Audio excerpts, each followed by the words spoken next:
पुनर्वसु वो चक्र है जहां से आप एक ऐसे आयाम में कनेक्ट होते हो जिससे कि आप अपने बॉडी की मेंटेन रख सकते हो। इस पंचिंग करने की हैबिट से होता क्या है कि आपका ये नेवल सिस्टम में बहुत स्ट्रांग हो जाता है, ये पुनर्वसु का बहुत स्ट्रांग हो जाता है। मंत्र शक्ति, सारी शक्ति एक्चुअली इसी बात पे फोकस होती है कि ये जो मंत्र की ऊर्जा है ना वो यहाँ पहुंच जाए। Punarvasu is the most sociable sign. समाज में कैसे रहना है, ये जो डिफिनेशन बनती है ना वो एक्चुअली पुनर्वसु में ही बनती है। That is what I'm trying to say, कि वो समाज में कैसे रहते हैं, उनकी क्या इमेज है, and what is happening behind. Okay, एक बार कर लो पूरा, हाँ, है ना? हाँ, तो मिलेगा कुछ। हाँ। ठीक है। देखो पुनर्वसु में ना आइडियोलॉजीज बड़ी मैटर करते हैं यहाँ पे, क्योंकि एक तो पहली चीज कि एक माँ का नक्षत्र है, पहली बात तो है, ठीक है। और वो कोई नॉर्मल माँ नहीं है, वो सूर्य की माँ है। और सूर्य की माँ होना कोई मजाक बात नहीं है। मतलब सूर्य जो आइडियलिज्म के पीक है उसकी माँ है, माँ आदित्य, ठीक है। तो इसलिए मुझे हाईली डाउट है कि अगर पुनर्वसु किसी भी एंगल से इस तरह से इन्वॉल्व हो सकता है,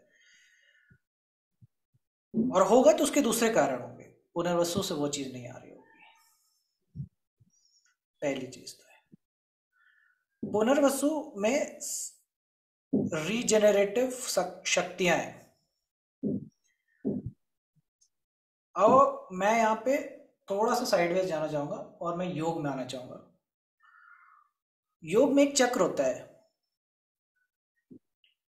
उस चक्र का नाम है मणिपूरक चक्र। ये नेवल रीजन के जस्ट 2 अंगुल नीचे होता है, right where you will find Virgo, एक मतलब लियो के एंडिंग और वर्गो का starting, that will be the region, है ना। अगर हम लोग नेवल को एज अ लियो समझते हैं तो उससे थोड़ा सा नीचे है।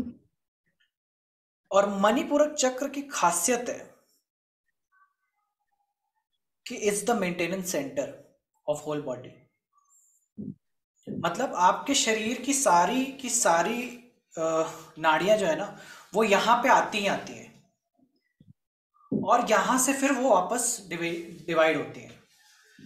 somebody having control over this Manipurak चक्र will have control over his regenerative abilities। वो कितनी जल्दी रिजुविनेट कर सकता है। ये मणिपूरक चक्र तुम पढ़ना कहीं पे भी, लिटरेचर कोई भी उठा के देखोगे मणिपूरक के regarding, it's a maintenance centre. शरीर और प्राण यहाँ पे रचे बसे हैं। अब मैं आता हूं नाभि के ऊपर। तुमको मालूम है कि मां से कनेक्ट कौन करता है? नाभि, umbilical cord. Umbilical cord. Punarvasu वही है। पुनर्वसु वो कॉर्ड है एक्चुअली में जो कि माँ और तुम्हारे बीच में एक स्थापना होती है अम्बिलिकल कॉर्ड की। और मैं इसको इसलिए कह रहा हूँ क्योंकि अगर तुम पुनर्वसु को 11th में डालोगे तब तुमको ये दिखेगा, तब वो कनेक्शन दिखेगा जो मैं बात कर रहा हूँ। तो एक्चुअली में जो स्टार्टिंग ऑफ न्यूट्रिशन है वो तुम्हें यहीं से मिलता है, वो कनेक्ट कराता है तुमको। वो न्यूट्रिशन वाला पार्ट जो है ना वहां से आता है। इसके आगे पुष्य है, मतलब यहाँ से इसके आगे पुष्य, मतलब पुष्य इज गेटिंग न्यूट्रिफाइड, लाइक उसके उसमें न्यूट्रिशन मिल जा रहा है। बट इससे पहले वो कनेक्शन की बात जो है ना ये बनाता है पुनर्वसु, ये कनेक्ट करता है। और फिर आगे चल करके ये कट हो जाता है, ठीक है, आगे चल करके ये कट हो जाता है। लेकिन उसके बाद भी जो बच्चा जब बड़ा होता है तो यही जो सेंटर था जो मदर से कनेक्टेड है वो साइज ग्रो होने की वजह से नीचे फॉल करता है, मतलब नीचे से रखता है। इसी चक्र, इसी ओरिजिन, वो जब आप बच्चे रहते हो तो आपका चक्र एकदम नाभि पे रहेगा वो वाला, और जब आप बड़े होते रहते हो वो चक्र थोड़ा सा नीचे शिफ्ट होता है नेवल रीजन के नीचे में। पुनर्वसु ही वो चक्र है जहां से आप एक ऐसे आयाम में कनेक्ट होते हो जिससे कि आप अपने बॉडी की को मेंटेन रख सकते हो, उसकी ऊर्जा को सबसे ज्यादा यूटिलाइज कर सकते हो। कई सारे ऐसे आर्ट फॉर्म्स हुए हैं जहां पे इस नेवल सेंटर को का इस्तेमाल करना सिखाया गया है, जिसमें से एक बहुत बड़ा आर्ट फॉर्म है मार्शल आर्ट्स, जिसमें कंटिन्यूसली इसी नेवल के ऊपर बहुत सारा लाइक ना पंचिंग करने का हैबिट बनाया जाता है। एंड इस पंचिंग करने की हैबिट से होता क्या है कि आपका ये नेवल सिस्टम में बहुत स्ट्रांग हो जाता है, ये पुनर्वसु का बहुत स्ट्रांग हो जाता है, and you suddenly get a control, a grip over it, and the moment you get a grip you can actually move that. अब वो आप वो नेवल सेंटर से हटा सकते हो, उसको हिला सकते हो, to so much so extent with a slight hoof you can throw a person 5 feet 6 feet away with 1 inch push। एक मतलब 1 इंच का सित्ता होता है, ये 1 इंच का पुश हो जाता है, इतने में आप 5 फीट तक किसी आदमी को फेंक सकते हो। एंड दिस इज व्हाट ना तुम जो एक मार्शल आर्ट में बहुत फेमस हुए ब्रूस ली, उनके आर्ट फॉर्म में ये इसी मणिपूरक चक्र को मूव करना सिखाया जाता है। उसमें उनकी पूरी कोशिश होती है कि वो दिन भर यही ट्रेन करते हैं, वो कोशिश हो रही है कि वो नेवल एनर्जी को मूव करके पुश करा जा सके, क्योंकि ये केंद्र है पूरी ऊर्जा का, पूरे शरीर की ऊर्जाओं का केंद्र बनता है। हर प्रकार के न्यूट्रिशनल एबिलिटीज इससे से पास होकर के शरीर में जाएंगे, क्योंकि आप देखो ना, खाना यहां से खाए और अब इसके बाद नीचे जब जाएगा तो एब्जॉर्ब हो जाएगा, पेट तक में एब्जॉर्ब नहीं होता। पेट में जो है बस उसको किसी तरह से डिसइंटीग्रेट करने की कोशिश है, उसको तोड़ा जाए, मरोड़ा जाए, अब्जॉर्बिलिटी बनाया जाए, लेकिन इसके बाद अब्जॉर्ब होगा, इसीलिए पुष्य है इसके आगे, ठीक है। इसीलिए वर्गो है, मतलब if you understand Virgo now with the reference to Cancer as a 11th house, तो इसलिए अब पचाने का प्रोसेस हो रहा है, पुष्या हो रहा है, वहां पे पोषण लिया जा रहा है, आगे बढ़ के देखे जाएगा। लेकिन यहाँ इस सेंटर से वो गुजरना है उसको, इस ये एक प्रकार से गेटवे है पुनर्वसु का। तो ये मेंटेनेंस सेंटर इतना इंपॉर्टेंट है, लेकिन अब once you move this centre then you should not actually move your body then as much if you want to live longer, क्योंकि एक बार ये सेंटर हिला नहीं अपनी जगह से, you have excessive amount of power in your body. लेकिन अगर आपने बॉडी का इस्तेमाल किया तो ये पावर आपको खा जाएगी, यही सेंटर आपका, क्योंकि डिसबैलेंस हो चुका है। एक वो होता है, आप सुने होंगे कहीं कि नाड़ी उधड़ गई है, मतलब गांव में आप सुनते होंगे कि किसी किसी की नाड़ी उखड़ गई है। दिस इज व्हाट नाड़ी इज, यही है वो नेवल सेंटर जहां से नाड़ियां उखड़ती हैं। And you will find people having Punarvasu में केतु हो तो नाड़ी उखड़ने का प्रॉब्लम बहुत है, नेवल सिस्टम में चीजें खराब हो जाती हैं। क्यों, क्या हो रहा है, क्योंकि नेवल सिस्टम अभी पुनर्वसु में मूव हो तो भी ये होता है, मूवेबल हो जाएगा ना पुनर्वसु के उसमें जाते ही, ये नाड़ी मूवेबल हो जा रही है, समझ रहे हो। सो मणिपूरक चक्र है ये, the centre of rejuvenation and centre of, इसीलिए योग में जब हम आते हैं तो इसी के अंदर से जो साउंड आता है वो आ का साउंड है, आ। इफ यू स्पीक, जोर से आ बोलो, पेट खाली हो, 3 घंटे पहले कुछ नहीं खाया हो, पानी भी ना हो, सुबह फ्रेश होके बैठे हो आप, you will speak if a sound strongly, you will find your navel region is getting. और सारे योगी धर्मात्मा मंत्र शक्ति, सारी शक्ति एक्चुअली इसी बात पे फोकस होती है कि ये जो मंत्र की ऊर्जा है ना वो यहां पहुंच जाए, जो मंत्र का साउंड है, क्योंकि once a sound reaches your navel centre, क्योंकि एक ऐसा सेंटर है जिससे होल बॉडी रिविब्रेट करती है, होल बॉडी न्यूट्रिशन पाती है। अगर यही साउंड का पावर अगर यहाँ पे पहुंचा तो वो पूरे बॉडी में रिविब्रेट कर जाएगा। So there is this story of Palani Swami.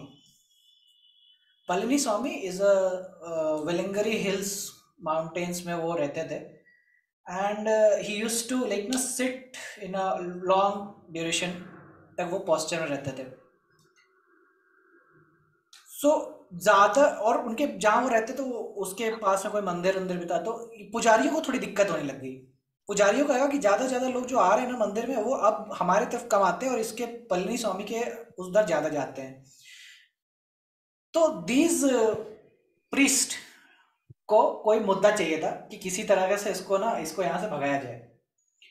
So what they did is they called a panchayat, and in that panchayat they asked the sarpanch that this guy actually takes name of Shiv when he is pooping. So technically they are speaking one should not take the name of Shiva when you are doing a shit.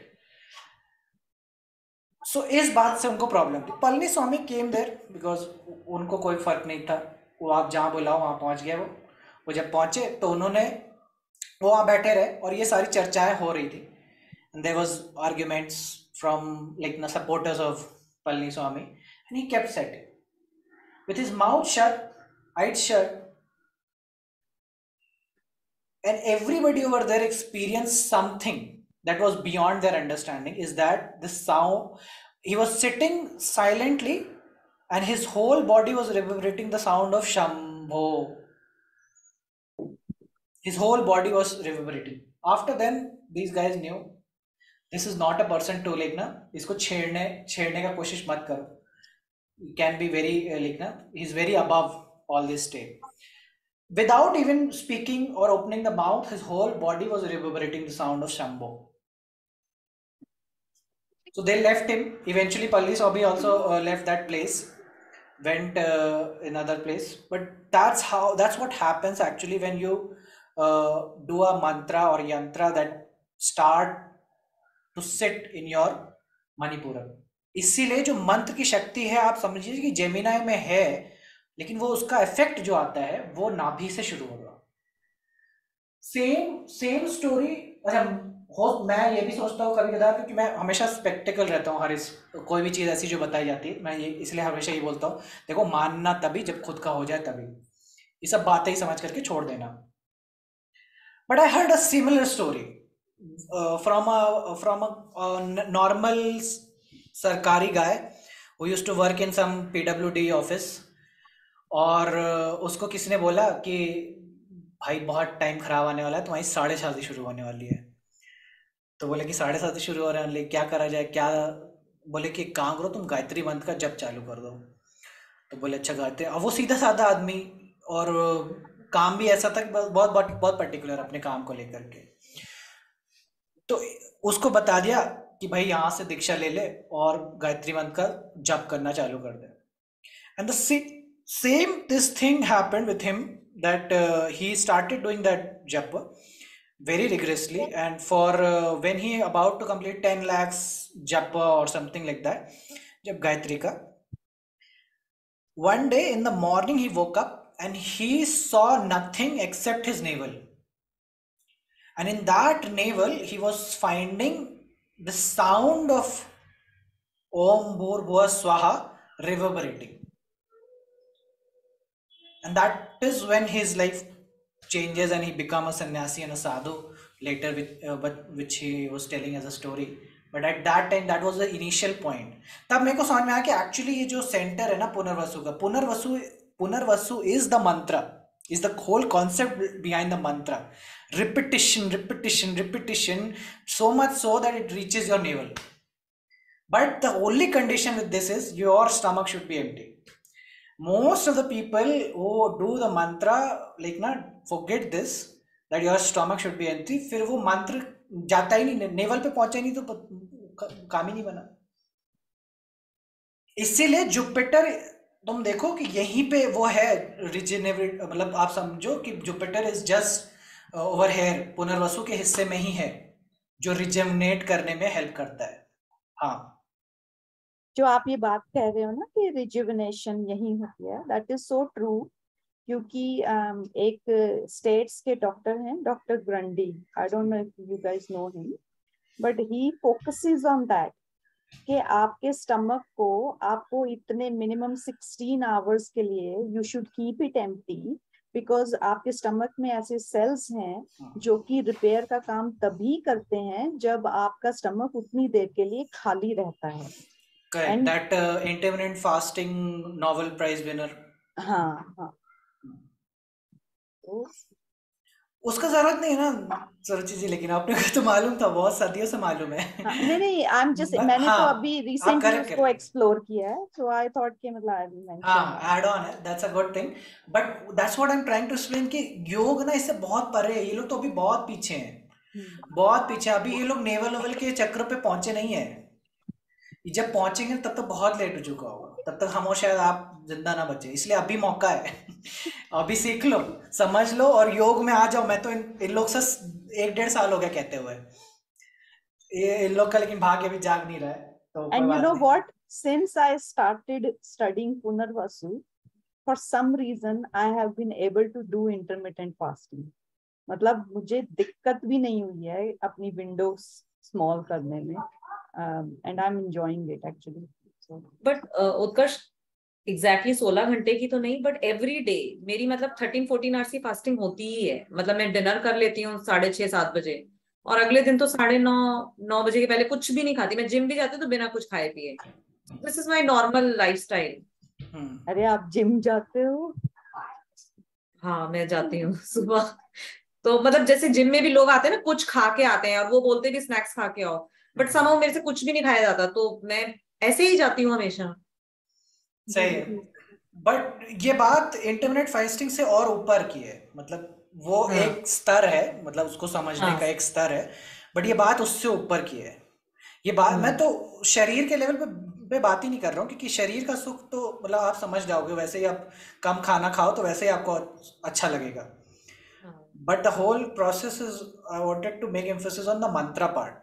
Because मंत्र में करते क्या हो, यही तो दोहराए जा रहे हो, दोहराए जा रहे हो, रिपीटेशन रिपीटेशन रिपीटेशन. किस चीज के लिए हो रहा है? नेवल रीजन के लिए हो रहा है. साउंड को पहुंचाना कहाँ है, इसका पर्पस समझो. कई लोग ना जोर जोर से ओ मोर वो ऐसा, इससे कुछ नहीं होएगा. कहीं नहीं पहुंचोगे इसको लेकर के, कुछ नहीं होने वाला, सिर्फ नाटक है. वो जब तक आपका बजेगा नहीं ना, आपका एक एक सिस्टम बजना शुरू होता है. पता है, आप पूरे तानपुरा होते हो जब आप खाली पेट होते हो. तानपुरा समझते हो ना, कि जिधर स्ट्रिंग जिधर हिलाते हो ऊपर आते रहते हो, वो पूरा बजता हुआ शरीर आता है. और वो नीचे से शुरू होगा डम डुम डुम डुम होते हुए या ऊपर पहुंचता है, तब एक अलग लेवल का ऊर्जा होता है. ठीक है, उस लेवल पे साउंड लेके जाना है, साउंड का इस्तेमाल करना है तुम्हें ढंग से. तब की बात बता रहा हूँ. तो कैसे करें फिर सुबह? हाँ, उसके लिए मंत्र दीक्षा, इसीलिए प्रोसेस है ना पूरा. मैं बता तो दूं मतलब, लेकिन मेरे से कोई फायदा नहीं होगा, है ना. एक बार अकबर का साथ एक ऐसा सिनेरियो हुआ था, पता है. अकबर वाली स्टोरी पता है कि नहीं, अकबर और बीरबल की जो मंत्र वाली है? नहीं, नहीं अच्छा. नहीं. तो बीरबल, एक दिन अकबर अचानक से बीरबल के घर पहुंच गए. ठीक है, कहीं उनको जाना था. तो बोले कि एक काम करते हैं, बीरबल को रास्ते में से सुबह ही सुबह एकदम निकले और बोले कि चलो इसको लेते हुए चलते हैं. क्या इसको मतलब संदेशा भेजाएं, लौट के आएगा, फिर ये आएगा, ये सब करने से अच्छा है सीधा मैं निकलता हूँ, इसको उठाते हुए चलो जाऊंगा. चलो, अब अकबर पहुंचे बीरबल. अब बीरबल की झोपड़ी, और उस झोपड़ी में उसकी पत्नी आई दौड़ दौड़. अब पत्नी तो हैरान परेशान, भाई साहब पूरा पूरा राजा आ गया तो दरवाजे पे. ऐसा तो कभी किसी के देश, अब सारे मोहल्ले वाले देख रहे हैं घेर करके कि राजा इनके घर क्यों आ गए. राजा तो चाहते तो बुला ले, राजा तो इतना पावरफुल आदमी है. अब अकबर दरवाजे पे खड़े, बोले बीरबल को बुलाओ, उसको चल रहा है. अब पत्नी बहुत दुविधा में कि यार ये कर रहे हैं मंत्र पूजा अपना. मंत्र करते समय इन्होंने सख्त मना किया हुआ है कि कुछ भी कोई बोले मर भी जाए कोई तो हमको मत उठाना.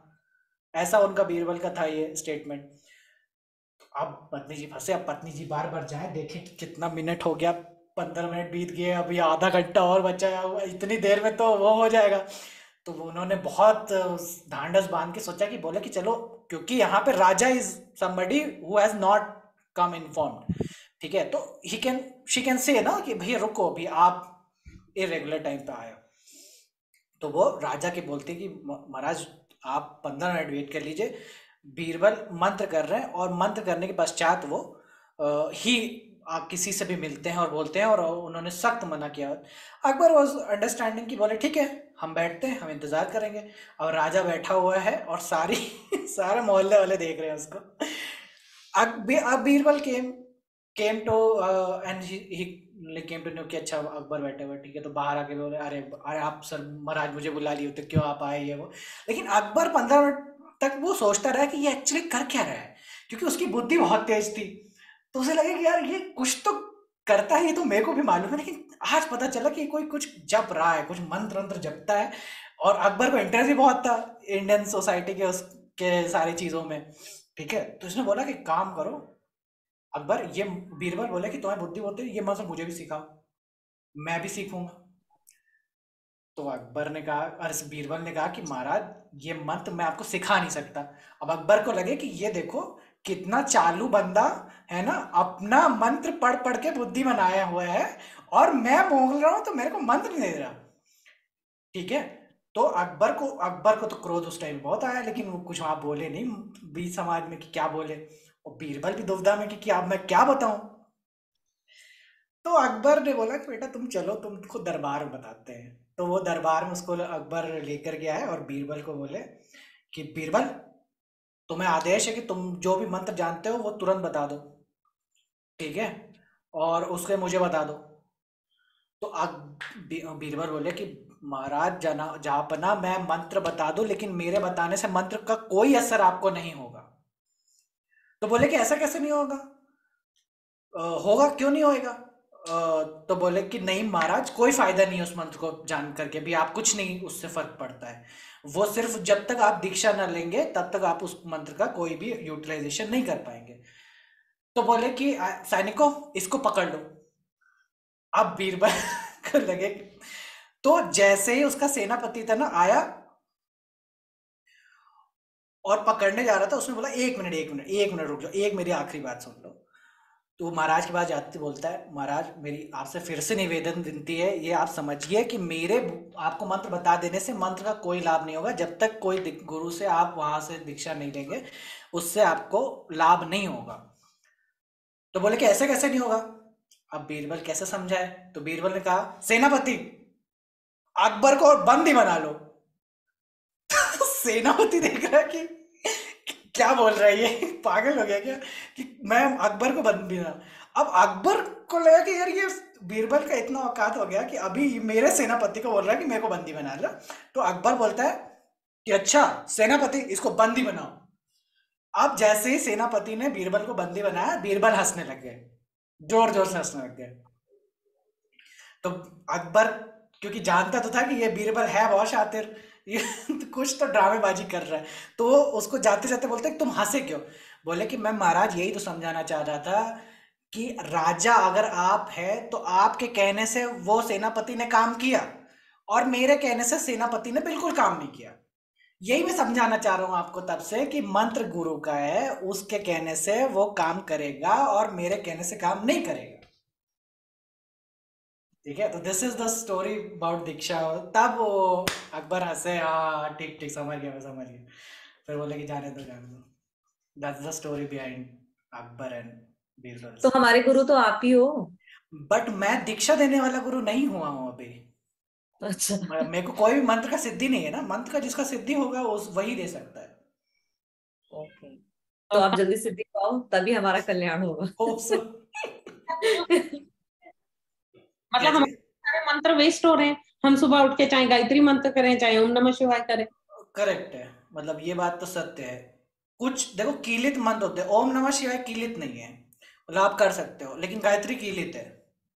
क्या होता है कीलित मतलब होता है इट्स बीन बोल्डेड, मतलब उसको लॉक कर दिया गया है, वो गुरु ही देगा तो ही दे सकता है, इसीलिए प्रोसेस कंडीशंस भी होती है ना कि कब कर सकते हैं आप, कब नहीं कर सकते गायत्री मंत्र की। वो सब तो फैक्टर्स हैं, मतलब to enhance the process, but the whole agenda lies कि पहला जो शब्द है ना, जब पहला उच्चारण किया जाए आपके शरीर में, तो सर्टेन फ्रीक्वेंसी रेंज वाला व्यक्ति जो अचीव कर चुका है, मतलब होता है ना, कई लोग देखो कि कई लोग गला से ग्लास फोड़ सकते हैं, तो दिस इज सेम कि वो जो सिद्ध व्यक्ति है ना, वो उसने वो मंत्र का एक फ्रीक्वेंसी पकड़ लिया है, and when he speaks exactly at those frequency. जैसे आप सा बोलो और हारमोनियम सा निकालने में बहुत फर्क है, लेकिन जो गाने वाला बंदा हो गया है वो सा बोलता है तो वो हारमोनियम वाला सा ही सुनाई देता है.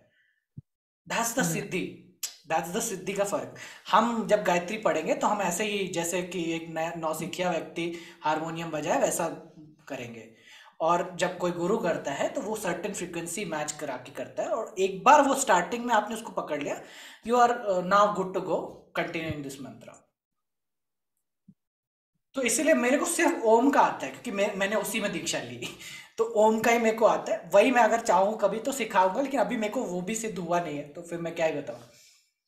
तो कैसे पता लगता है सिद्ध हो गया? तान पूरा हो जाता है, शरीर पूरा बचता है. हर एक चक्र जो होता है ना, तब पहली बार जीवन में रियलाइज होता है कि एक्चुअली में चक्र है कहाँ. ये जो मैं बोल रहा हूँ ना तुमको कि यहाँ होता है, तो मैं इसलिए नहीं बोल रहा हूँ कि मैंने को पढ़ा है कहीं पे, मैंने एक्सपीरियंस किया है इसलिए बोल रहा हूँ कि यही होता है नाभि के 2 अंगुल नीचे. वो हर एक चक्र जब ऐसा हिलता है ना, तो बॉडी का हर एक अंग फिर समझ में आता है कि ऊर्जा जा कर रही है. तो खुद का एक्सपीरियंस बोलता है फिर.